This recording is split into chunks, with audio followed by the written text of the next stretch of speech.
Hashtag the last colony. Marcus Chun pressed his back against the cold metal wall of the abandoned mining facility, his heart hammering against his ribs as the sound of approaching footsteps echoed through the corridor. The dim emergency lighting cast eerie shadows that danced across his weathered face, highlighting the network of scars that told the story of his survival over the past 3 years. 3 years since Earth had been reduced to ash and radiation. 3 years since the consortium of allied worlds had declared humanity a galactic threat and authorized the systematic extermination of every human settlement across known space. 3 years since Marcus had watched his home world burn from the observation deck of a cargo freighter, helpless to do anything but survive. The footsteps grew closer, accompanied by the distinctive harmonic hum of Zephyrian energy weapons.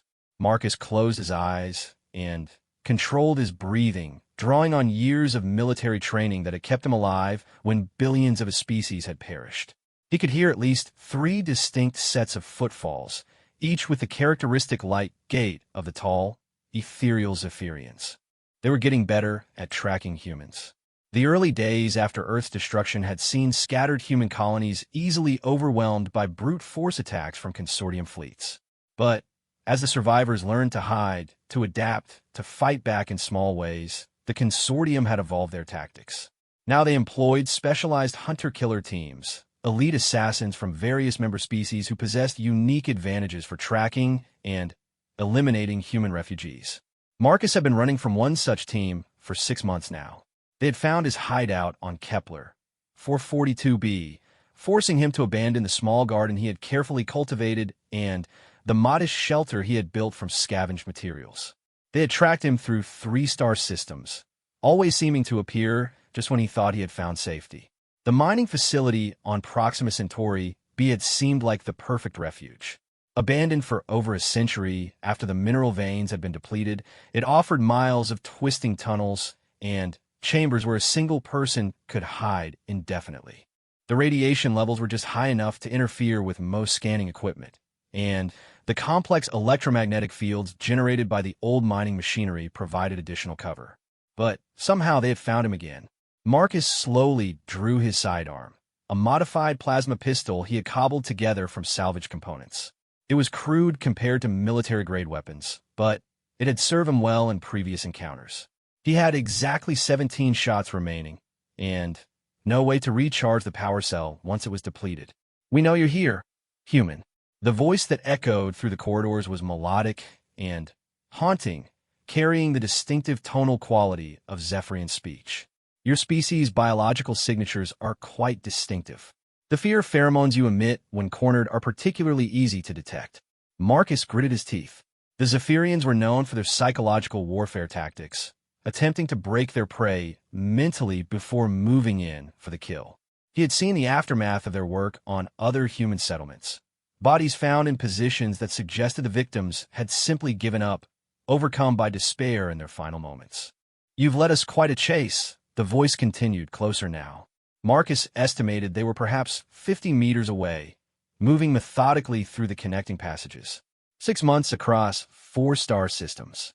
That's a record for your species, actually. Most humans we track are eliminated within a few weeks.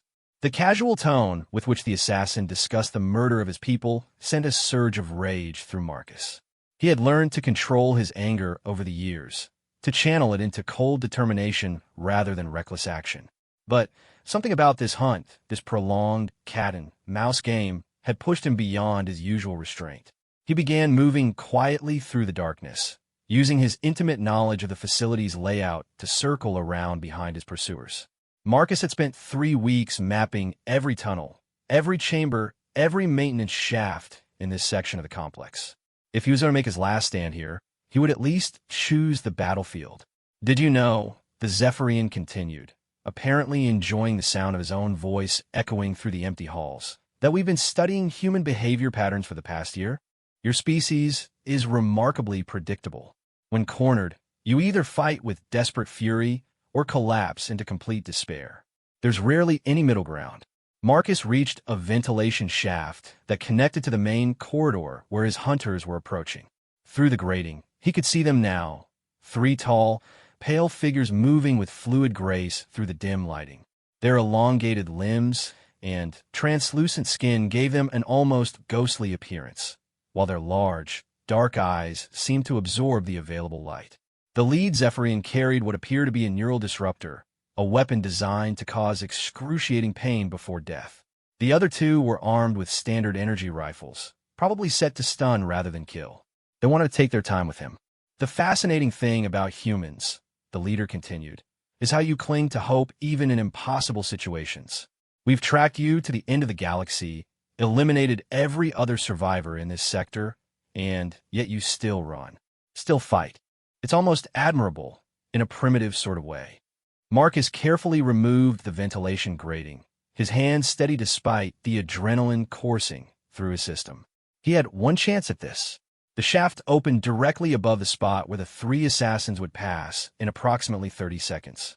If he could eliminate the leader and wound at least one of the others in the initial attack, he might have a chance of survival. Of course, the Zephyrian added with what Marcus could swear was amusement in his voice. Hope is ultimately just another form of self-delusion. Your species is extinct, human. We've seen to that personally. You're simply the last piece of debris to be swept away.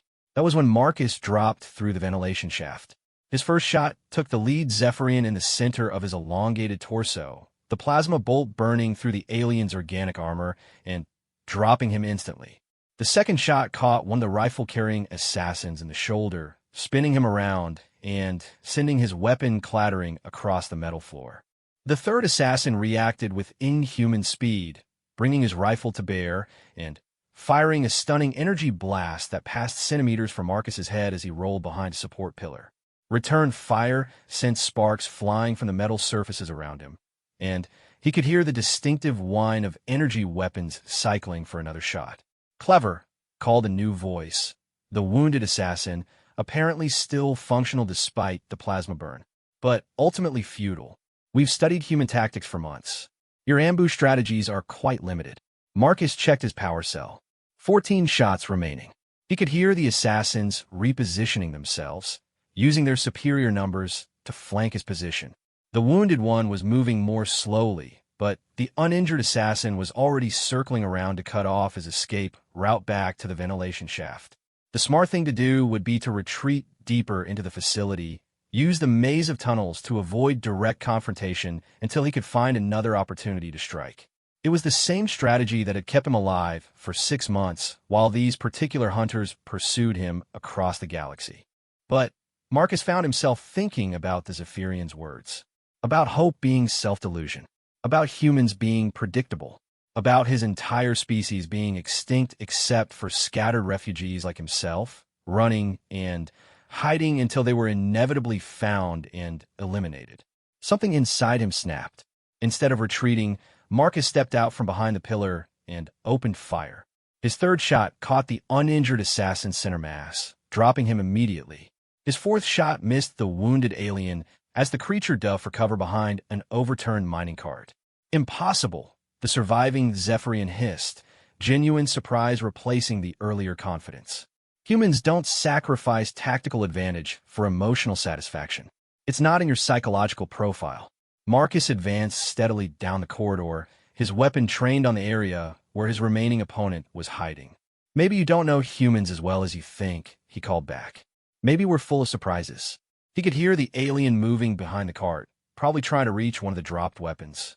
Marcus fired twice more, the plasma bolts punching through the metal and drawing a sharp cry of pain from behind the improvised shelter. You're wounded and trapped, Marcus continued, his voice carrying a cold edge that would have surprised anyone who had known him before the war. Your backup is dead. Your weapons are out of reach. But I'm sure you've got this all figured out, right? Humans are so predictable. A long moment of silence followed, broken only by the distant hum of the facility's automated systems. Then, unexpectedly, the sound of what might have been laughter echoed from behind the cart. You think this changes anything? The Zephyrian called out.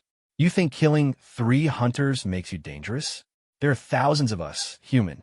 Tens of thousands. We will find every last member of your species, and we will eliminate them all. Your victory here is meaningless. Marcus had reached the edge of the cart. He could see the alien crouched behind it, one arm hanging useless at his side, purple blood seeping through his damaged armor. The creature's large dark eyes fixed on his with what looked like genuine curiosity rather than fear. "Perhaps," Marcus replied, leveling his weapon. "But you won't be around to see it." The final shot ended the conversation. Marcus stood in the sudden silence, surrounded by the bodies of the 3 assassins who had hunted him across half the galaxy. He should have felt satisfaction, or relief, or at least a moment of grim triumph. Instead, he found himself thinking about the dead Zephyrian's words. Thousands of hunters, tens of thousands, all dedicated to tracking down the scattered remnants of humanity and completing the genocide that had begun with Earth's destruction. How many other humans were out there, running and hiding as he had been? How many had already been found and eliminated while he played his long game of survival? Marcus began searching the bodies of his attackers, looking for anything useful. The neural disruptor was too complex for him to operate safely, but the energy rifles could be modified to work with human physiology. More importantly, he found their communication equipment and navigation data. As he scrolled through the files on their portable computer, Marcus discovered something that changed everything. The 3 Zephyrians hadn't been working alone. They were part of a larger network of hunter-killer teams, all coordinated through a central command structure. And according to their mission logs, they weren't just randomly hunting human survivors. They had a list. Marcus stared at the scrolling data with growing excitement and horror. Names, locations, estimated group sizes, threat assessments. The consortium wasn't just conducting a general cleanup operation, they were systematically tracking specific human survivors and settlements. Some of the names on the list he recognized from news reports before Earth's fall. Scientists, military officers, political leaders who had managed to escape the initial bombardment. But there were others. Ordinary people who had somehow earned places on the consortium's priority elimination list. Engineers, doctors, teachers, farmers. People whose only crime had been surviving the genocide and potentially passing on human knowledge and culture to future generations that might someday pose a threat to the consortium's dominance. At the bottom of the list was his own name. Marcus Chun, former colonial marine.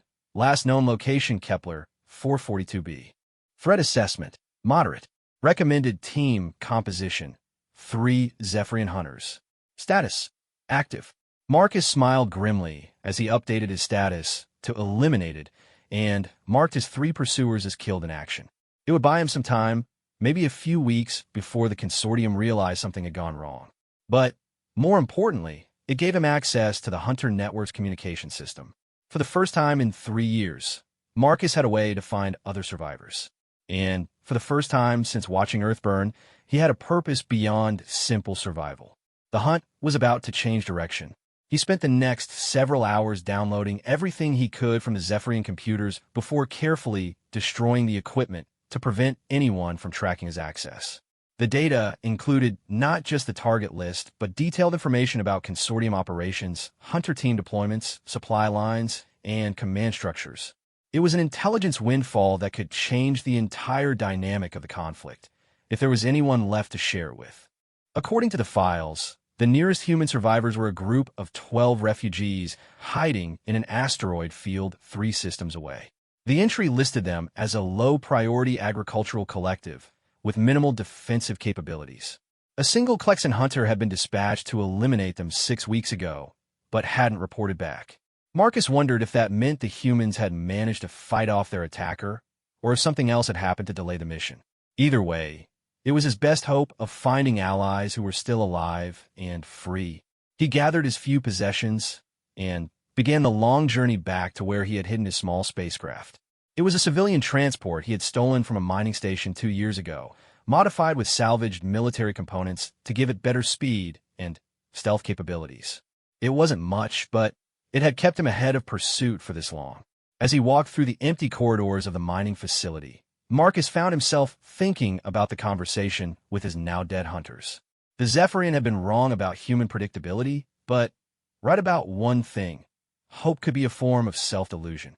For 3 years, Marcus had been hoping simply to survive, to outlast his pursuers long enough to find some corner of the galaxy where he could live out his remaining years in peace. survival wasn't enough anymore. Not when there were others out there still running, still hiding, still dying one by one as the hunters closed in. The systematic nature of the consortium's genocide operation changed everything. They weren't just cleaning up the aftermath of a war. They were conducting a carefully planned extermination campaign, which meant it could be disrupted. Marcus reached his ship as the facility's artificial day cycle was beginning to fade to night.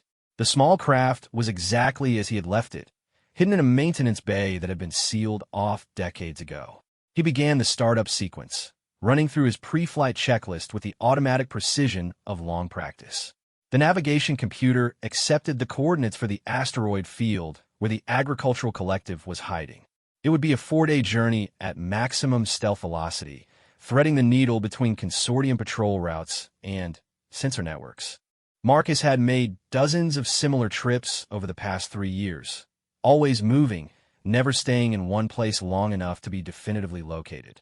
But this time felt different. This time he wasn't running from something. He was running toward it.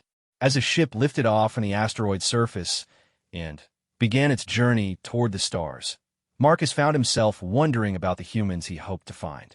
Would they trust him? Would they be willing to fight back? Or had their ordeal broken their spirit? How many other survivors might be scattered across the galaxy, all believing themselves to be alone in their struggle?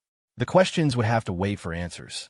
For now, it was enough to know that he was no longer the last human in this corner of the universe. Somewhere ahead, 12 people were waiting for rescue they didn't even know was coming.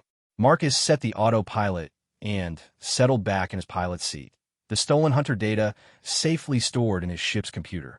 For the first time in years, he allowed himself to imagine a future that extended beyond simple survival. A future where humans fought back against their extinction, where scattered survivors came together to build something stronger than the sum of their parts. It was a dangerous kind of hope, the kind that could get him killed if he wasn't careful. But as Marcus watched the stars roll past his view screen, he found that he didn't care about the danger anymore. The hunt was changing direction, and he intended to be ready for whatever came next. Behind him, the mining facility faded into the darkness, along with the bodies of 3 aliens who had learned too late that humans could be full of surprises. Ahead lay the unknown, and the slim possibility that genocide could be turned into resistance. It wasn't much of a chance. But for Marcus Chun, former colonial marine and sole survivor of Earth's final battle, it was enough. Hashtag the agricultural collective, the asteroid field designated as Navigation Hazard Zone Delta 7 stretched across 3 million cubic kilometers of space, a debris field left behind by some ancient cosmic collision. Among the tumbling rocks and ice fragments, 12 human beings had carved out a precarious existence in what had once been a mining survey station. Dr. Sarah Voss pressed her face against the observation port of their makeshift greenhouse, watching the slow rotation of asteroids beyond the reinforced transparent aluminum. At 63, she was the oldest member of their group, and by common agreement had become their unofficial leader. Her background as an agricultural engineer had been invaluable in establishing their food production systems. But leadership in a post-apocalyptic scenario required skills she was still learning. "Any sign of the supply run?" asked James Riley, joining her at the observation port. The former construction foreman wiped his hands on a grimy towel, fresh from his morning shift maintaining their atmosphere processors. At 47, he was one of the few members of their group who had significant experience with the kind of jury-rigged engineering that kept their small community alive. Sarah shook her head. Chun and Martinez left 6 days ago. They should have been back by now. She tried to keep the worry out of her voice, but James had known her long enough to hear the strain. Supply runs to the abandoned research station in the next asteroid cluster were always dangerous, but they were running critically low on medical supplies and replacement parts for their water recycling system. Could be they found something worth investigating, James suggested. You know how David gets when he spots salvageable equipment. Remember last month when he disappeared for 3 days and came back with that power converter? Sarah managed a weak smile. David Chun was no relation to Marcus, but he shared that name and the kind of intense focus that made him an excellent scavenger. His ability to find useful materials in the most unlikely places had kept their small community equipped and functional for the past 18 months. Maybe, Sarah replied. But I don't like being down to 10 people when we don't know what happened to our last visitor.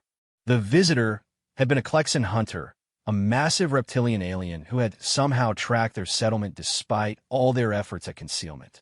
The creature had been methodical and relentless, picking off isolated members of their group until they finally managed to trap it in one of the mining station's old processing chambers. It had taken all 12 of them working together to bring down the alien assassin, and they had lost Jenny Walsh in the process. That had been 6 weeks ago, and Sarah lived in constant fear that more hunters would come looking for their missing colleague. Every sensor alarm, every unexpected noise, every delayed return from a supply mission sent her heart racing with anticipation of another attack. Dr. Voss. The voice belonged to Tommy Park, their youngest member at 19. He had been a university student when Earth fell, studying xenobiology with dreams of joining the diplomatic corps. Now he spent his days monitoring their communication equipment and maintaining their early warning systems. I'm getting something weird on the long-range sensors. Looks like a ship approaching from the outer edge of the field. Sarah and James exchanged glances before hurrying to the communication center, a cramped compartment filled with salvaged equipment and jury-rigged displays. Tommy was hunched over a console that looked like it had been assembled from spare parts from a dozen different ships, which, Sarah reflected, was exactly what it was. "Show me," Sarah said, leaning over Tommy's shoulder to study the sensor display. A single contact was moving slowly through the asteroid field, following a course that seemed designed to avoid the heaviest concentrations of debris. The ship was small, probably a single-person craft, and its energy signature was unlike anything in their database. Could be Chun and Martinez in a different ship, James suggested hopefully. Maybe they had to abandon their original transport and found a replacement. "Wrong direction," Tommy replied, his fingers dancing over the console as he refined the sensor data. "They went toward the research station, but this contact is coming from the opposite side of the field, and the power signature doesn't match anything we've seen before." Sarah felt the familiar cold knot of fear forming in her stomach. In the 3 years since Earth's destruction, unexpected visitors had always brought death. The only ships that found their way to their hidden sanctuary were either human refugees fleeing the genocide or alien hunters seeking to complete it. "How long until it reaches us?" she asked. Tommy studied the display. "Current course and speed, maybe 4 hours. But I can't be sure. It's moving kind of erratically, like it's trying to stay hidden from something. Or trying to sneak up on us," James added grimly. He was already moving toward the weapons locker, where they kept the small collection of energy weapons salvaged from their various encounters with hostile forces. "Should I start getting people ready for another fight?" Before Sarah could answer, the communication console erupted in a burst of static. Tommy quickly adjusted the filters, trying to isolate the signal that was coming through. After several minutes of fine-tuning, a human voice emerged from the chaos. "This is Marcus Chun calling any human survivors in this asteroid field. I know you're out there, and I know you're probably scared that I'm another hunter. But I'm human, and I got information that could help keep you alive. Please respond if you can hear this." The three of them stared at the communication console in stunned silence. After 18 months of complete isolation, hearing another human voice from outside their group was almost shocking. But Sarah's relief was tempered by caution. They had no way of knowing if the transmission was genuine. "Could be a trick," James said, voicing her thoughts. "The hunters are getting smarter about their psychological warfare. Maybe they learned to fake human transmissions." The voice patterns seemed genuine, Tommy said, running the signal through their analysis software. "And the language usage is completely natural. Most alien species have trouble with human colloquialisms, even when they can speak our language." "This is Marcus Chun," the transmission continued. "I'm broadcasting on this frequency because I found it in the communication logs of some consortium hunters. I know you recently dealt with a Klexan assassin, and I know there are supposed to be 12 of you. If you're listening to this, please respond. I've got intel that could save your lives." Sarah made a decision. "Open a channel," she told Tommy, "but route it through our scrambler system. If this is a trap, I don't want to make it easy for them to triangulate our position." Tommy's hands flew over the controls, engaging their communication security protocols. "Channel open, Dr. Voss." Sarah took a deep breath before speaking. "This is Dr. Sarah Voss responding to Marcus Chun. You'll forgive us if we're cautious. We've had some bad experiences with unexpected visitors. Can you prove you're really human?" A moment of static, then the voice returned. "I understand your caution, Dr. Voss. Let me guess, agricultural engineering background, probably from one of the university colonies? You've been hiding in that old mining survey station for about 18 months, growing food in converted processing chambers, and recycling everything down to the molecular level because supplies are scarce." Sarah felt a chill run down her spine. The level of detail was far too accurate to be a lucky guess, which meant either this Marcus Chun had access to incredibly detailed intelligence, or he really was who he claimed to be. "How do you know all that?" she asked. "Because I killed 3 consortium hunters yesterday, and their computers had your entire group profiled. Names, backgrounds, estimated defensive capabilities, the works. According to their files, you're designated as a low-priority agricultural collective with minimal threat potential. A single Klexan was supposed to eliminate all of you 6 weeks ago." James leaned closer to the microphone. "What happened to that Klexan?" "According to the mission logs, he never reported back. I'm guessing you managed to take him down, which means you're a lot more dangerous than the consortium thinks you are." "That's good. You're going to need to be." Sarah exchanged glances with James and Tommy. The stranger's knowledge of their situation was unsettling, but his tone suggested he wasn't a threat. And if he really had access to consortium intelligence files, that could be incredibly valuable. "Assuming you're telling the truth," Sarah said carefully, "what kind of information are you talking about?" "The kind that could keep you alive long enough to fight back," Marcus replied. "I've got complete files on the Hunter Network, who they're targeting, how they operate, where their support bases are located. I've got lists of other human survivors, including some groups large enough to mount serious resistance operations. And I've got a plan to start turning this genocide into a war." The communication channel fell silent for several long moments as Sarah processed what she had just heard. Fight back? Mount resistance operations? For 18 months, their entire focus had been on staying hidden and staying alive. The idea of actually fighting back against the aliens who had destroyed Earth seemed almost impossible to contemplate. "Dr. Voss," Marcus's voice cut through her thoughts. "I know this is a lot to process, but I need you to understand something. Hiding isn't a long-term solution. They're getting better at finding us. They've got our psychological profiles, our behavioral patterns, our preferred hiding spots. Eventually, they're going to find every last human survivor unless we change the equation." "Change it how?" James asked. "By becoming the hunters instead of the hunted. By using their own intelligence network against them. By linking up with other survivor groups and coordinating our efforts instead of fighting isolated defensive actions." Sarah found herself thinking about Jenny Walsh, who had died helping them kill the Klexan hunter. About David Chun and Maria Martinez, who might be dead or captured right now. About the constant fear that permeated every aspect of their daily lives. "What do you need from us?" she asked finally. "Right now, just a safe place to land and a few hours to show you what I've got. After that, it's up to you. If you want to keep hiding, I'll give you better information to help you do it more effectively. If you want to fight back, I'll help you get connected with people who think the same way." Sarah looked at James and Tommy, seeing her own mixture of hope and fear reflected in their faces. They had been surviving for so long that the idea of having a choice about their future seemed almost foreign. "Tommy, how close is he now?" she asked. "About 2 hours out, still following an approach vector that avoids the main sensor nets." "James, what's your assessment?" The big man was quiet for a moment, thinking, if he's really got intelligence on the Hunter networks, it could explain how he stayed alive this long. And if he's lying, well, we've dealt with hostile visitors before. Sarah nodded slowly. "Marcus Chun, this is Dr. Voss. You're clear to approach docking bay 3. But understand that we'll have weapons trained on you from the moment you enter our sensor perimeter. Any threatening moves, and we'll blow you out of space." "Understood and appreciated, Dr. Voss. I'll transmit my approach vector now. And thank you for taking the chance." The next 2 hours passed with agonizing slowness as their mysterious visitor made his way through the asteroid field. Sarah found herself cycling between hope and paranoia, wondering if they were about to meet a potential ally or walking into an elaborate trap.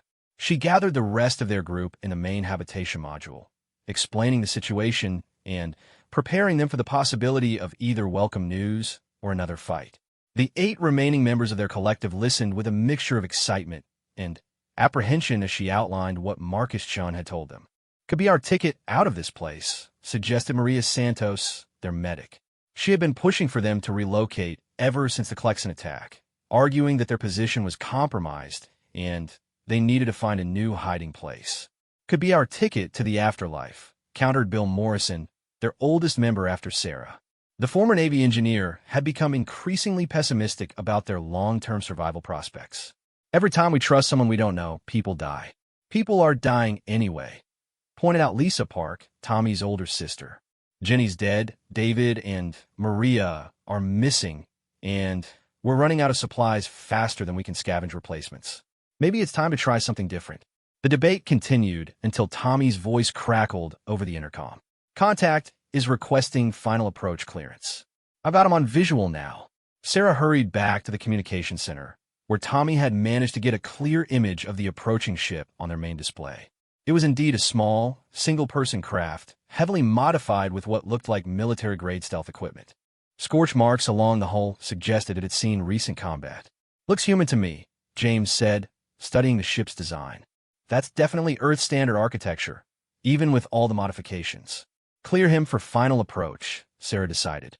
"But keep the weapons charged, just in case." 20 minutes later, Marcus Chun stepped through the airlock of Docking Bay 3 and into their makeshift sanctuary. Sarah's first impression was a man who had been shaped by years of violence and loss. He was perhaps 40 years old, tall and lean, with the kind of controlled movements that suggested military training. His clothes were practical and well-maintained, and his equipment showed the same kind of careful attention to detail that kept people alive in dangerous situations. But it was his eyes that told a real story. They held the look of someone who had seen too much death and carried too many burdens. When he looked at Sarah and her small group of survivors, there was recognition there, the instant understanding that passed between people who had endured similar losses. "Dr. Voss," he said simply, extending a hand. "Thank you for trusting me enough to let me land." Sarah shook his hand, noting the calluses and scars that spoke of hard living. "Thank you for finding us. We felt pretty alone out here." Marcus nodded. "I know the feeling, but you're not alone, and you don't have to keep hiding forever." He gestured toward a data pad he carried. "I've got names, locations, capabilities. There are more of us out there than the consortium thinks, and some of them are ready to fight back." He looked around at the assembled survivors, his gaze taking in their improvised equipment and makeshift living quarters. When he spoke again, his voice carried a conviction that Sarah hadn't heard from another human being since before Earth fell. "They want us extinct," Marcus said, "but extinction is only final if we let it be. And I didn't come all this way to let that happen." Sarah felt something shift inside her as she listened to his words. For the first time in months, the constant weight of fear and desperation seemed to lighten slightly. They had been surviving, but Marcus was offering them something more. He was offering them hope. #The network awakens the data that Marcus Chun had brought to the agricultural collective changed everything. Sarah Voss sat in the small conference room they had improvised from a converted storage compartment, studying the scrolling lists of names and locations that represented scattered human survivors across a dozen star systems. Each entry told a story of loss and desperate survival, but together they painted a picture of something else entirely. They painted a picture of hope. According to this intelligence, Marcus explained to the assembled survivors, there are at least 47 confirmed human settlements still operating. Most are small groups like yourselves, but some are significantly larger. There's a mining operation in the Vega system with over 200 people, and what appears to be a military unit in the Centauri cluster with nearly 300 survivors. James Riley leaned forward, studying the data with intense interest. 300? That's enough to mount serious operations against consortium targets. Why aren't they doing it? Because they don't know about each other, Marcus replied. The consortium has been very careful to isolate survivor groups, preventing any kind of communication or coordination between settlements. Each group thinks they're alone or nearly alone. They focus on survival and hiding rather than resistance. Dr. Sarah Voss looked up from her own examination of the files. But you're proposing to change that. You want to link these groups together, coordinate their efforts. More than that, Marcus said, I want to turn the entire dynamic around. Right now, we're prey being hunted by predators. But predators are vulnerable when they're overconfident. The consortium thinks we're finished, that we're just cleaning up the last scattered remnants of a defeated species. They're not expecting organized resistance. Tommy Park had been unusually quiet during the briefing, but now he spoke up. The communication challenges alone would be enormous. How do you coordinate operations across multiple star systems without the consortium intercepting your transmissions? Marcus smiled, the first genuine expression of pleasure Sarah had seen from him since his arrival. That's where you come in, Tommy. Your background in communications engineering makes you exactly the kind of person we need to solve that problem. And according to this data, there are at least 6 other communications specialists scattered among the survivor groups. He activated another section of the data display, showing detailed technical specifications. The hunters use a quantum entanglement communication network for their coordination. The technology is sophisticated, but not impossible to replicate if you have the right expertise and salvaged equipment. Sarah felt a stirring of excitement as she began to understand the scope of Marcus's plan. You're talking about building a resistance network, connecting all these survivor groups into a coordinated force. Exactly, but it has to be done carefully, systematically. We can't just send out broadcasts announcing our intentions. We need to make contact with each group individually, verify their security, assess their capabilities, and gradually build trust. Lisa Park, who had been examining the tactical assessments, looked up with concern. According to these files, some of the survivor groups have been compromised. There are entries marked as elimination in progress or investigation required. How do we know which groups are still safe to contact? We don't, Marcus admitted, which is why we need to be extremely careful about how we approach each potential ally. We start with the groups that are most isolated from consortium operations, build a core network of trusted contacts, and then gradually expand from there. Bill Morrison, their resident pessimist, shook his head. It's too dangerous. Every contact we make increases the risk of exposure. Right now, the hunters think we're dead. My vote is to keep it that way. The hunters think this settlement is dead, Marcus corrected, but they know there are survivors in this system.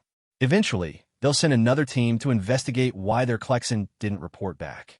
When that happens, hiding won't be enough. Sarah could see the debate forming along predictable lines. Bill and several others favored continuing their current strategy of hiding and hoping to be overlooked. James and Lisa seemed intrigued by the possibility of fighting back. The younger members of their group were clearly excited by the idea of connecting with other survivors. What about David and Maria? Asked their medic, Maria Santos. They've been missing for a week now. We can't just abandon them. Marcus consulted his datapad. According to the Hunter files, there's no record of any operations against this settlement beyond the single Klexan 6 weeks ago. That suggests your missing people weren't captured by consortium forces. They could be stranded, injured, or dealing with technical problems.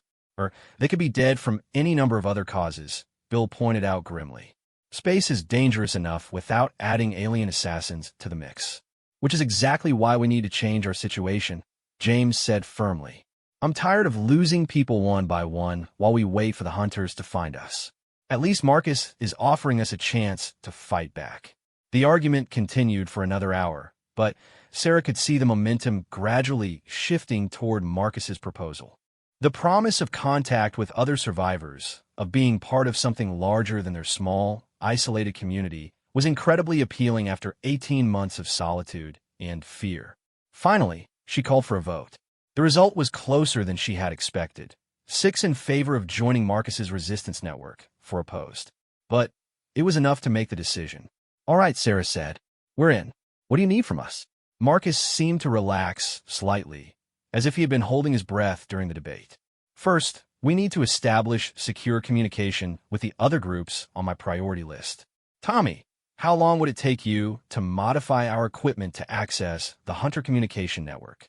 Tommy was already pulling up technical specifications on his console. If we can salvage the right components from the dead Klexan's equipment, maybe a week to build a basic interface, another week to test it, and make sure we're not broadcasting our location to every consortium ship in the sector. Good. While you're working on that, I need to brief your security team on advanced hunter tactics. The psychological warfare techniques alone could save your lives in future encounters. James nodded. What about the long-term plan? Assuming we can establish contact with other groups, what's the ultimate objective? Marcus activated a new section of his data files, showing star charts marked with consortium installations and patrol routes. The hunters operate out of a network of forward bases scattered across this region of space. Most of them are lightly defended because the consortium doesn't expect any serious resistance. If we can coordinate simultaneous strikes against multiple bases, we can cripple their operations in this entire sector. Sarah studied the tactical display with growing amazement. You're talking about a major military operation. We're not soldiers, Marcus. We're farmers, engineers, scientists. You're survivors, Marcus corrected. You've already proven you can fight when you have to. And, according to this data, there are enough former military personnel scattered among the survivor groups to provide tactical leadership. He pointed to several entries on the list. The group in the Centauri cluster includes at least 50 former colonial Marines. The mining operation in Vega has a dozen ex-Navy engineers who know ship-to-ship combat. There's even a small group of former intelligence officers hiding in the Arcturus system. Tommy looked up from his technical analysis. The communication requirements for coordinating something that complex would be enormous. We need real-time data links between multiple star systems, secure command channels, backup communication protocols in case primary systems are compromised. Which is why we start small, Marcus said. Our first objective is to establish contact with 3 priority groups and verify their security status. If that works, we expand to include more settlements.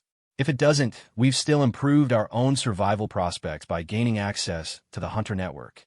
Over the next several hours, Marcus outlined a detailed plan for gradually building their resistance network. It was ambitious, dangerous, and probably impossible. It was also the first realistic hope Sarah had seen for anything beyond mere survival since Earth's destruction. As the briefing concluded and people began to disperse to their various duties, Sarah found herself walking with Marcus toward the observation deck, where she had been standing when his ship first appeared on their sensors. "Can I ask you something?" she said as they stood looking out at the slowly tumbling asteroids. "Why are you doing this? You could have just taken the Hunter intelligence and used it to hide more effectively. Why risk everything to build a resistance network?" Marcus was quiet for a long moment, staring out at the star field beyond their sanctuary. When he finally spoke, his voice carried the weight of old pain. "Because hiding doesn't honor the dead," he said simply. "I watched Earth burn, Sarah. I saw billions of people die in a matter of hours. For 3 years, I've been running and hiding, telling myself that survival was enough.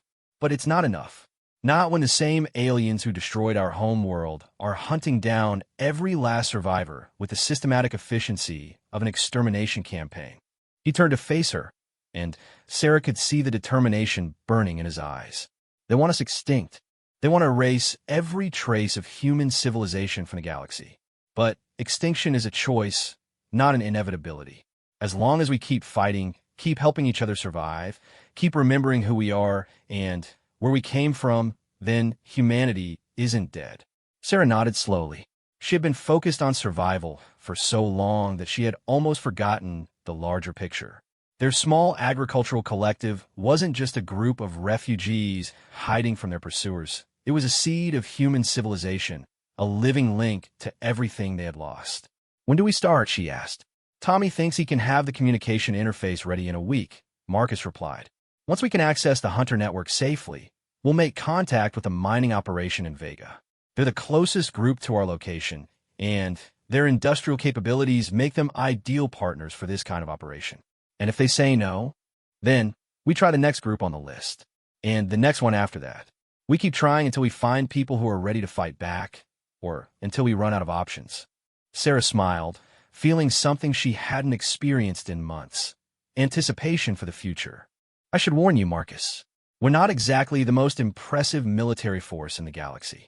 Half of us are over 50, and the other half barely know which endoplasma rifle to point at the enemy. You killed a Klexan hunter with improvised weapons and tactical coordination," Marcus pointed out. "That's more impressive than most military units could manage. and you've kept 12 people alive for 18 months in a hostile environment with limited resources. Don't underestimate what you've already accomplished. Over the following days, Sarah watched her small community transform as they prepared for their new role in Marcus's resistance network. Tommy threw himself into the technical challenge of accessing the Hunter communication system, working 18-hour days to modify their equipment with components salvaged from their dead Klexan visitor. James and the other technically minded members of their group began studying the tactical information Marcus had provided, learning about Hunter psychology and combat capabilities. Even Bill Morrison, despite his initial opposition to the plan, found himself drawn into discussions about base security and defensive preparations. But perhaps the most significant change was in the general atmosphere of their settlement. For months, they had lived with the constant underlying tension of people waiting for disaster. Now there was a sense of purpose, of movement towards something better than mere survival. On the 6th day after Marcus's arrival, Tommy announced that he was ready to test their new communication interface. The entire community gathered in the communication center as he initiated the connection to the Hunter network. Remember, Marcus cautioned, we're observers only for now. No transmissions, no active scans, nothing that might reveal our presence. We're just listening to see what kind of intelligence we can gather. Tommy's fingers danced over the modified controls, and suddenly, their main display lit up with data streams from across the sector. Hunter Patrol reports, elimination orders, status updates from bases scattered across a dozen star systems. It was a real-time view into the consortium's ongoing genocide campaign, and it was both fascinating and horrifying. There, Tommy said, highlighting a particular data stream. That's a status report from the Vega system. Multiple Hunter teams are being reassigned to other sectors. Looks like they consider the local human population to be under control. Sarah leaned closer to study the display. What does that mean for the mining operation? Marcus was already pulling up the relevant files. Either the Hunters eliminated them, or they're so well hidden that the consortium considers them neutralized as a threat. We won't know which until we try to make contact. Do it, Sarah said. Send them a message. Tommy looked to Marcus for confirmation. At the older man's nod, he began composing a carefully worded transmission, routing it through the Hunter network's own communication protocols to avoid detection. Message sent, Tommy announced. If they're still alive and monitoring consortium frequencies, they should receive it within the next few hours. Now came the waiting. Sarah found herself checking the communication station every few minutes, hoping for a response that would confirm they weren't alone in their fight against extinction. The hours crawled by with agonizing slowness. Finally, just as their artificial day cycle was beginning to fade to night, the communication console erupted in activity. Tommy scrambled to decode the incoming transmission, his excitement barely contained. It's them, he announced triumphantly. The Vega mining operation. They're alive, they're operational, and they want to talk. Sarah felt tears of relief running down her cheeks as she listened to the voice that emerged from their speakers. Another human being, reaching across the void to confirm that they were not alone in their struggle. The resistance network was beginning to take shape, and for the first time since Earth's destruction, Sarah dared to believe that humanity might have a future after all. Hashtag the first strike 3 months after Marcus Chun first contacted the Agricultural Collective. The resistance network had grown beyond anyone's most optimistic projections. What had started as a desperate attempt to connect scattered survivor groups had evolved into a coordinated intelligence operation spanning 8 star systems. Commander Elena Vasquez stood in the command center of mining platform Omega-7, studying the tactical displays that showed the positions of 17 different human settlements now connected through their secure communication network. At 51, the former colonial marine had been leading the Vega mining operation for 2 years, turning a desperate band of refugees into a disciplined community of nearly 300 survivors.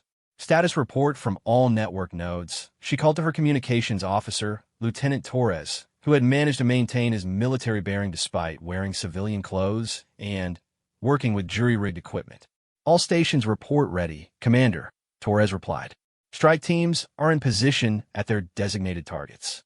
Intelligence confirms that consortium forces are maintaining normal patrol schedules with no indication they suspect anything. Elena nodded, feeling the familiar pre-combat tension building in her chest. Today's operation would be the Resistance Network's first coordinated strike against consortium targets. After months of intelligence gathering and careful planning, they were finally ready to move from passive resistance to active warfare. The plan was elegant in its simplicity. 3 simultaneous attacks on lightly defended consortium listening posts would eliminate key components of the Hunter Network's early warning system while capturing valuable intelligence and equipment. The strikes would be carried out by volunteer teams from the 3 largest survivor settlements, with coordination provided through their hijacked Hunter communication network. Dr. Voss, what's the status of your team? Elena asked, addressing the display screen that showed the Agricultural Collective's command center. Sarah Voss appeared on screen, looking nervous but determined. Behind her, Elena could see the improvised battle gear that had been assembled from salvage components and mining equipment. Team Alpha is standing by, Commander. Marcus and James are leading our assault element, with Tommy coordinating electronic warfare support. And Strike Team Beta? Elena asked, switching to another communication channel. Ready and waiting came the reply from Captain Harrison Blake, commanding the military survivors in the Centauri cluster. His team had been designated to hit the most heavily defended target, a listening post that served as a regional coordination hub for Hunter operations. We've been studying the target for weeks. My people know exactly what to do. Elena took a deep breath, knowing that the next few hours would determine whether the human resistance network would become a genuine threat to the consortium or would be crushed in its infancy. All teams, this is Network Command. You are authorized to commence Operation Homecoming. Good hunting. Across 3 star systems, human beings who have been hiding in the shadows for over 3 years finally stepped into the light to strike back at their would-be exterminators. Marcus Chun crouched behind a twisted piece of metal debris on the surface of an airless moon, watching the consortium listening post through his helmet's tactical display. The facility was small but sophisticated, a collection of sensor arrays and communication equipment protected by automated defense systems and a skeleton crew of 3 Zephyrian technicians. According to the intelligence they had gathered, this particular listening post monitored communications across 4 star systems, allowing the consortium to coordinate Hunter activities and track potential human settlements. Destroying it would create a significant blind spot in their surveillance network while providing the resistance with access to advanced alien technology. Target acquired, Marcus whispered into his helmet microphone. 2 guards visible on the outer perimeter automated defense grid is active.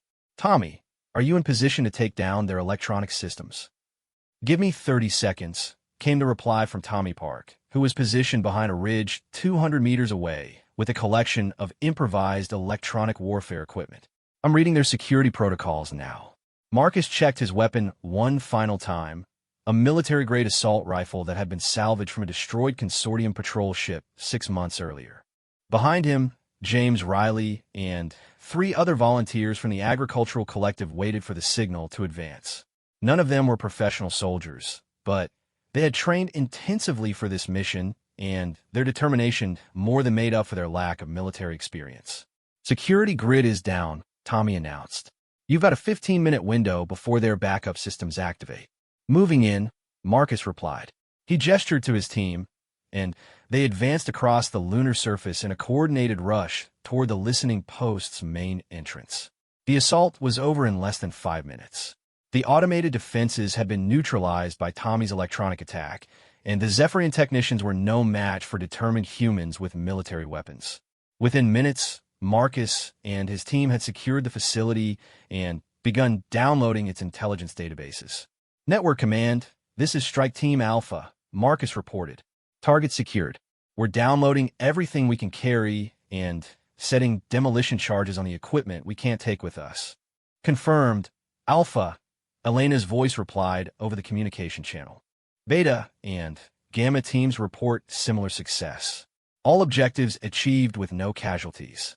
Marcus allowed himself a moment of satisfaction as he watched Tommy and James working to extract the maximum amount of intelligence from the captured computers. For the first time in over 3 years, humans were dictating the terms of engagement instead of simply reacting to alien attacks. But satisfaction quickly gave way to urgency as his helmet's proximity alarms began sounding. Tommy, how much longer? 2 more minutes, Tommy replied, his fingers flying over the alien control interfaces. I'm getting some incredible stuff here. Deployment schedules, target lists, communication protocols. This is going to revolutionize our intelligence capabilities. Make it 1 minute, Marcus said as his tactical display showed incoming contacts on the edge of the sensor range. We've got company coming. The withdrawal from a listening post was conducted with military precision, despite the fact that most of the team had learned their tactics from downloaded training manuals rather than actual combat experience. By the time consortium reinforcements arrived at the facility, the human strike team had vanished back into the asteroid field that concealed their base. Back at the Agricultural Collective's command center, Sarah Voss watched the after-action reports streaming in from all 3 strike teams. The operation had been a complete success. 3 consortium listening posts destroyed, massive amounts of intelligence captured, and not a single human casualty. Preliminary analysis of the captured data is incredible, Tommy reported, his excitement barely contained. We've got complete hunter deployment schedule for the next 6 months, target priority list for dozens of systems, and what looks like technical specifications for consortium weapons and equipment.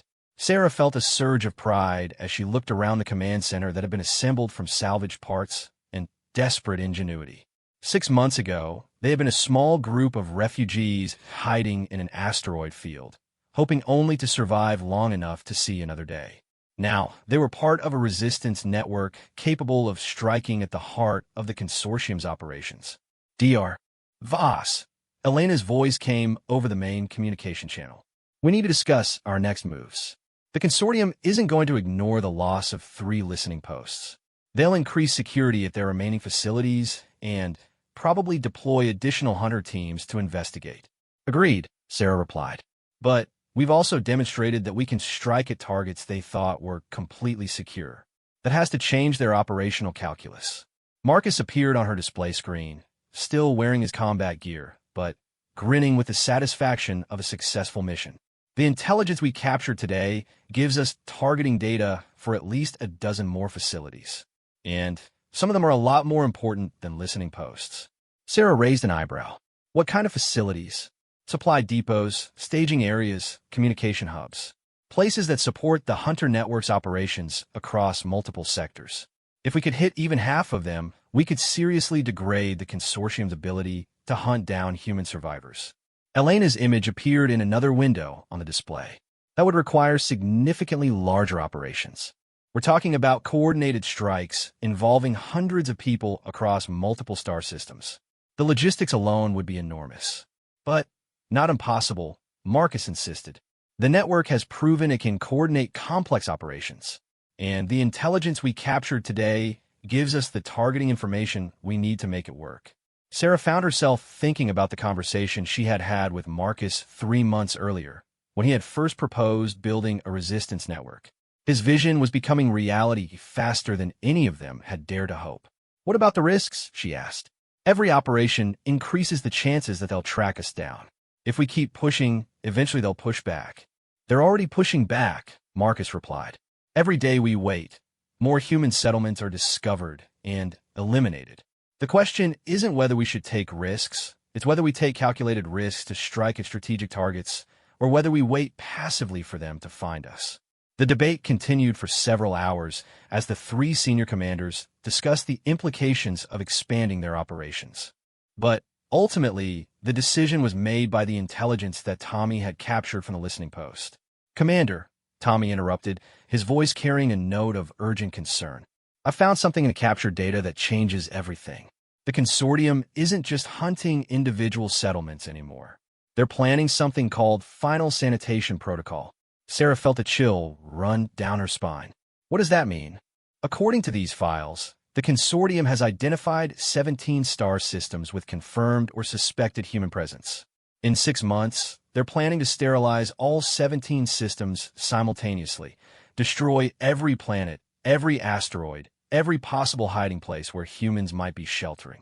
The command center fell silent as the implications sank in. Elena was the first to speak. How many people are we talking about? Tommy consulted his data displays. According to our own network intelligence, at least 2,000 survivors across those 17 systems. Maybe as many as 5,000 if there are groups we haven't made contact with yet. Marcus leaned forward in his chair. When is this scheduled to happen? The deployment orders are dated 5 months from now. But the logistics are already in motion. They're repositioning fleet assets, building up supply stockpiles, coordinating with multiple alien species for the operation. Sarah stared at the data displays, showing the scope of the consortium's planned genocide operation. 17 star systems. Thousands of human lives. A final, systematic effort to complete the extinction that had begun with Earth destruction. We have to stop this, she said simply. Agreed, Elena replied. But that's not a job for hidden, run attacks on listening posts. We're talking about disrupting a major military operation involving multiple alien fleets. Marcus was already pulling up tactical displays, his mind clearly working through the implications. We need to expand the network significantly, bring in every survivor group we can contact, coordinate resources across dozens of settlements, mount simultaneous operations against strategic targets. And we'd have less than 6 months to do it, Tommy added. Sarah looked around the command center at the faces of her companions. People who had already accomplished far more than anyone would have thought possible 6 months earlier. The agricultural collective that had started as 12 frightened refugees hiding in an asteroid field was now part of a resistance network that had successfully struck at the heart of consortium operations. Then, we better get started, she said. Tommy, begin transmitting recruitment messages to every survivor group in our database. Elena, I need you to start planning for large-scale military operations. Marcus, coordinate with Captain Blake's people on tactical requirements. As her companions began implementing her orders, Sarah found herself thinking about the journey that had brought them to this point. They had started as prey, hunted by alien assassins who viewed them as nothing more than vermin to be exterminated. But humanity had always been at its best when facing impossible odds. The hunters were about to discover that their prey had developed teeth of its own. Over the following weeks, the resistance network expanded with explosive growth as word spread through hidden channels that humans were finally fighting back. Survivor groups that had been isolated for years suddenly found themselves connected to a growing community of resistance fighters. Engineers shared technical knowledge, military personnel coordinated tactical training, and everyone contributed to the growing arsenal of captured alien equipment. The most significant breakthrough came when a group of former intelligence officers in the Arcturus system managed to crack the consortium's quantum communication protocols. Suddenly, the Resistance Network had access to real-time intelligence about consortium operations across the entire sector. This changes everything, reported Colonel Patricia Hayes, the former intelligence officer who had led the cryptography breakthrough. We can track their fleet movements, intercept their operational orders, even insert false intelligence into their communication network. Marcus studied the data streams, showing consortium forces deploying across multiple star systems in preparation for their final sanitation operation. The scope of the alien military effort was staggering. Hundreds of ships, thousands of personnel, enough firepower to sterilize entire solar systems. How do we fight something that big? Asked James Riley, who had been promoted to tactical coordinator for the agricultural collective's expanded military operations. We don't fight it head-on, Marcus replied. We're never going to match their firepower, but we can disrupt their coordination, sabotage their supply lines, and force them to divide their forces across multiple targets. Sarah nodded. Hit them everywhere at once so they can't concentrate their efforts on any single system. Exactly. The consortium's strength is their ability to coordinate complex operations across multiple star systems. If we can break that coordination, their individual fleet elements become much more vulnerable. Elena's image appeared on the main display. My analysis suggests we need at least 20 simultaneous strikes to significantly disrupt their operational timeline. That means coordinating resistance cells across 20 different star systems, with precise timing to ensure maximum impact. It was an ambitious plan, perhaps too ambitious for a resistance network that had existed for only 3 months. But as Sarah looked around the command center, she saw determination rather than doubt in the faces of her companions. They had already accomplished the impossible once. Now, they would have to do it again, on a scale that would determine the survival of their entire species. The hunt was about to become a war. #the war for survival. 5 months after the discovery of the final sanitation protocol, the Human Resistance Network had transformed from a scattered collection of survivor groups into a coordinated military force operating across 23 star systems. What had begun as Marcus Chen's desperate attempt to connect isolated refugees had evolved into humanity's last stand against extinction. Admiral Patricia Hayes stood in the command center of the Resistance flagship Defiance, a heavily modified mining vessel that had been converted into a mobile command platform. Around her, dozens of technicians and officers coordinated the most complex military operation in human history, a simultaneous strike against consortium forces across 17 star systems. Network status report. Patricia commanded, her voice carrying the authority of someone who had spent decades managing interstellar intelligence operations before Earth's fall. All nodes online and standing by, replied Captain Torres from his communication station. We have confirmed contact with resistance cells in all target systems. Strike teams report ready for Operation Phoenix. Patricia nodded, studying the tactical displays that showed the positions of human forces and consortium targets across half the galaxy.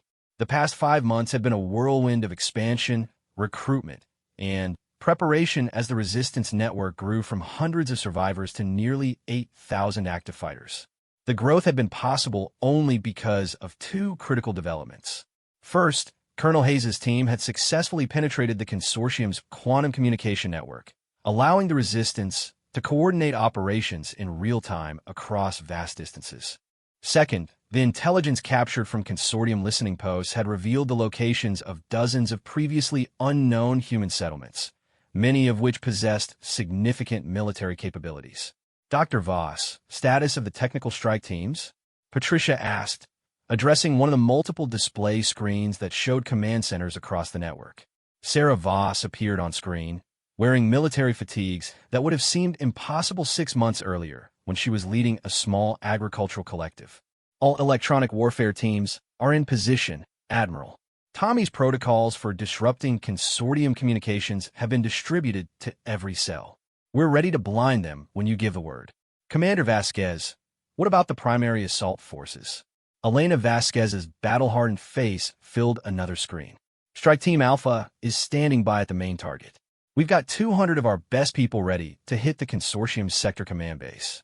If we can take out their central coordination facility, it'll cripple their ability to respond to the other strikes.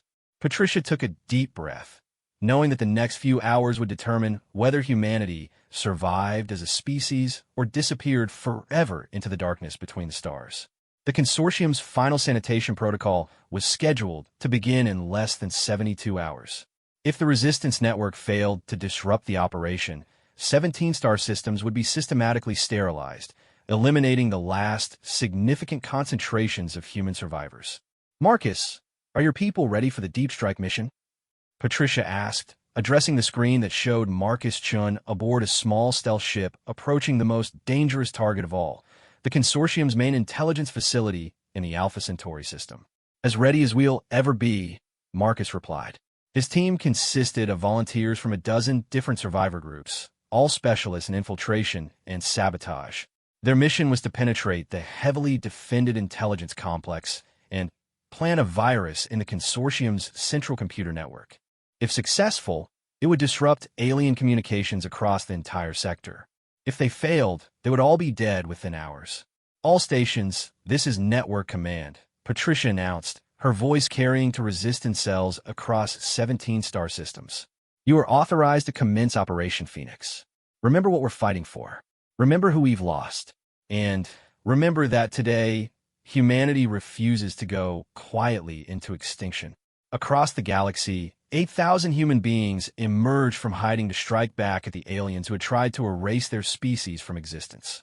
Marcus Chen's stealth ship ghosted through the outer defenses of the Alpha Centauri intelligence facility like a whisper in the void. The complex was a massive structure built into the surface of a heavily fortified asteroid, bristling with weapon systems and sensor arrays that have been designed to detect any approaching threat. But the designers hadn't anticipated an attack by humans using captured consortium stealth technology and communication protocols. Marcus's ship was transmitting the proper identification codes, following the correct approach vectors, and broadcasting the appropriate authorization signatures. To the automated defense systems, it appeared to be just another routine supply transport. 30 seconds to docking, reported Lisa Park, who was serving as the mission's pilot. Her brother Tommy had wanted to come on the mission himself, but his skills were too valuable to risk on such a dangerous operation. All security protocols are accepting our false credentials. Marcus checked his equipment one final time. The computer virus that Colonel Hayes' team had developed was stored on a heavily encrypted data module that would interface with consortium computer systems through a captured alien terminal.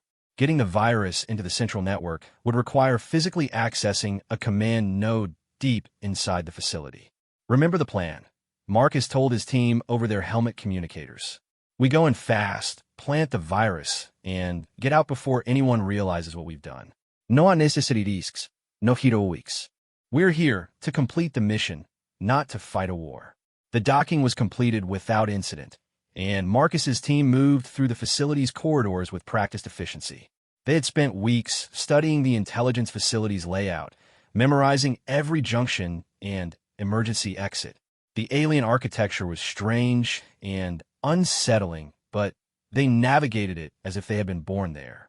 The first sign of trouble came when they reached the main computer core.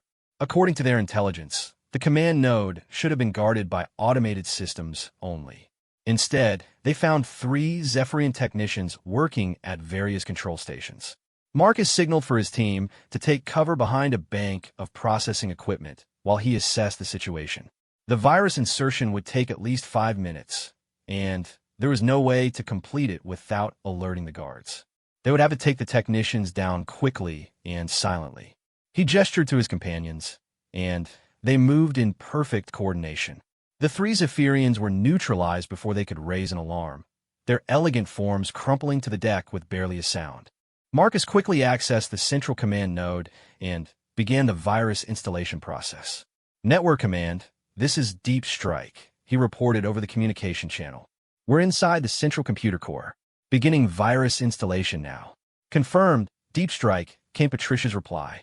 All other strike teams report successful initial penetration. You're cleared to proceed. Marcus watched the installation progress bar crawling across the alien display interface. 3 minutes remaining. Around him, his team maintained security, watching for any sign that their presence had been detected. That was when the facility's alarm systems erupted in a cacophony of warning sounds. We've got company, reported James Riley from his position near the entrance. Multiple contacts moving toward our location. Looks like a full security response team. Marcus cursed under his breath as he watched the virus installation continue with agonizing slowness. 2 minutes remaining. They needed to hold their position just a little longer. The first consortium security forces reached the computer core just as the installation hit the 90% mark. Energy weapons fire erupted across the chamber as Marcus's team fought desperately to buy the final seconds they needed. Installation complete, Marcus announced as the progress bar reached 100%. Virus is active. All teams, we need to extract now. But extraction was no longer possible. Consortium forces had surrounded the computer core, and Marcus could hear additional reinforcements arriving every few seconds. His small team was trapped inside the most heavily defended facility in the star system. Network command, this is Deep Strike, Marcus reported with grim satisfaction. Mission accomplished. The virus is active and spreading through their network. But we're not going to make it out. Negative, Deep Strike, Patricia's voice crackled over the communication channel. Stand by for extraction support. We're not leaving you behind. Marcus smiled as he reloaded his weapon and prepared for the final firefight. After 3 years of running and hiding, it felt good to face his enemies on his own terms. Tell Dr. Voss and the others that it was worth it, he said. Tell them humanity doesn't die today. But even as Marcus prepared for what seemed like a hopeless last stand, the effects of his mission were rippling across the galaxy. The virus he had planted was spreading through the consortium's quantum communication network, disrupting coordination between fleet elements and scrambling operational orders. At the Vega mining operation, Elena Vasquez watched her tactical displays as consortium forces suddenly began exhibiting signs of confusion and disorganization. Something's working, she reported to her strike team leaders. Enemy communications are breaking down across the board. All teams, Press the attack. This is our chance. The assault on the sector command base proceeded with devastating efficiency as consortium defenders found themselves unable to coordinate their response. Elena's people, hardened by years of desperate survival, fought with the fury of those who had nothing left to lose. Similar scenes played out across 17 star systems as human resistance fighters struck at consortium targets with perfect timing and coordination. Supply depots were destroyed, communication arrays were sabotaged, and command facilities were overrun by determined humans who refused to accept extinction. At the Agricultural Collective's command center, Sarah Voss coordinated electronic warfare operations that blinded consortium sensors and jammed their tactical communications. Tommy Park's protocols were working flawlessly, creating a cascade of system failures that left alien forces operating blind and deaf. Admiral, Sarah reported to Patricia Hayes. Our electronic warfare teams report success across all targets. Consortium communication networks are down in 14 of the 17 target systems. Their coordination is completely broken. Patricia nodded grimly as she studied the overall tactical situation. The resistance strikes were succeeding beyond their most optimistic projections, but the cost was proving to be enormous. Casualty reports? Heavy, Sarah admitted. We've lost contact with at least 6 strike teams. Maybe more. The deep penetration missions are taking the worst of it. Patricia had expected significant losses. What she hadn't expected was the message that suddenly appeared on her communication displays. A transmission from Marcus Chen's supposedly doomed team. Network command, this is Deep Strike Actual, came Marcus's voice, strained but triumphant. Extraction successful. Repeat, extraction successful. We're clear of the facility with full mission data. How is that possible? Patricia asked, hardly believing what she was hearing. Turns out we had friends we didn't know about, Marcus replied. A consortium maintenance crew decided they'd had enough of genocide operations. They provided us with an exit route and current intelligence on fleet deployments.